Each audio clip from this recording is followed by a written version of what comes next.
Hi friends, welcome to my channel Swadishta Santrupti. ನಾನು ಲಕ್ಷ್ಮೀ ಪ್ರಕಾಶ್. ಬೇಸಿಗೆ ಬಿಸಿನ ತಂಪಾಗಿ ಮಾಡೋಕ್ಕೆ ಇವತ್ತು ಒಂದು ಪಾನೀಯ ಅಂದರೆ ಒಂದು ಪಾನಕನ ಹೆಂಗೆ ಮಾಡೋದು ಅಂತ ನೋಡ್ಕೊಳ್ಳೋಣ. ಬೇಲ್ದಣ್ಣು ಎಲ್ಲ ನಾರೆಲ್ಲ ತೆಗೆದುಬಿಟ್ಟು ನಾನು ಇದನ್ನು ಹೀಗೆ ಇಟ್ಕೊಂಡಿದ್ದೀನಿ. ಒಂದು ಬೇಲ್ದಣ್ಣ ತೊಗೊಂಡಿದ್ದೀನಿ ನಾನು. ಇದನ್ನು ಈಗ ನಾವು ಮಿಕ್ಸಿಗೆ ಹಾಕ್ಕೊಳ್ಳೋಣ.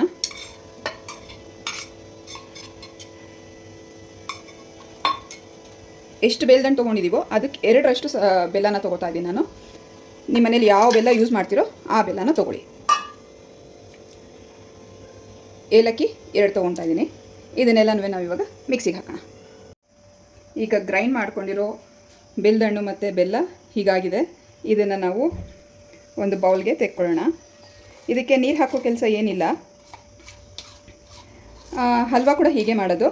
ಇದನ್ನು ನೀವು ಒಂದು ತಟ್ಟೆಯಲ್ಲಿ ತಟ್ಟಿಬಿಟ್ರೆ ಒಂದು 2-3 ಅವರ್ ಬಿಟ್ಟರೆ ಅದು ಗಟ್ಟಿ ಆಗುತ್ತೆ, ಅದು ಹಲ್ವಾ ಥರ ಆಗುತ್ತೆ. ಬಟ್ ನಾವು ಇವತ್ತು ಶರ್ಬತ್ ಮಾಡ್ತಾಯಿದ್ದೀವಲ್ವಾ, ಸೊ ಇದನ್ನೆಲ್ಲನೂ ಒಂದು ಪಾತ್ರೆಗೆ ಹಾಕೋತಾ ಇದ್ದೀನಿ.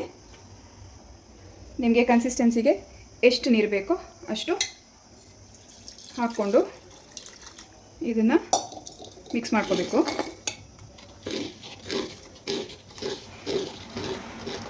ಇದು ಬರೀ 3 ಸ್ಟೆಪ್ಸ್ ಅಷ್ಟೇ, ಬಟ್ ಈಸಿ, ಇನ್ಸ್ಟೆಂಟಾಗಿ ತಂಪು ಕೊಡುತ್ತೆ, ಆ್ಯಂಟಿ ಆಕ್ಸಿಡೆಂಟ್ಸಿಂದ ಕೂಡಿರುತ್ತೆ, ನ್ಯೂಟ್ರಿಷನ್ ರಿಚ್.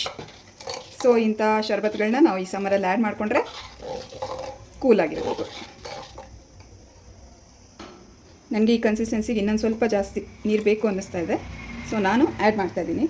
ನಿಮಗೆ ಯಾವ ಕನ್ಸಿಸ್ಟೆನ್ಸಿ ಬೇಕು ಆ ಕನ್ಸಿಸ್ಟೆನ್ಸಿಗೆ ಅಡ್ಜಸ್ಟ್ ಮಾಡಿಕೊಂಡು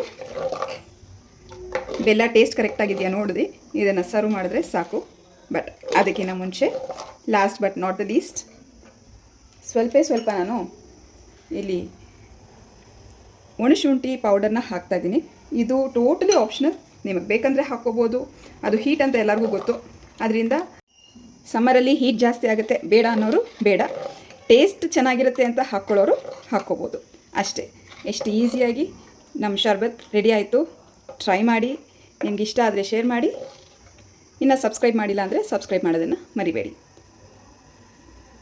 ಇದನ್ನು ಇವಾಗ ಒಂದು ಸರ್ವಿಂಗ್ ಕಪ್ಪಲ್ಲಿ ಸರ್ವ್ ಮಾಡೋಣ.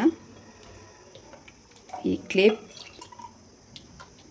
ಕ್ರಾಕರೀಸ್ ಯೂಸ್ ಮಾಡೋದ್ರಿಂದ ನಮ್ಮ ದೇಹ ಇನ್ನೂ ತಂಪಾಗೋದಕ್ಕೆ ಹೆಲ್ಪ್ ಆಗುತ್ತೆ. ಸೊ ನಮ್ಮ ತಂಪಾದ ಬೇಲ್ದಣ್ಣಿನ ಶರ್ಬತ್ ರೆಡಿ.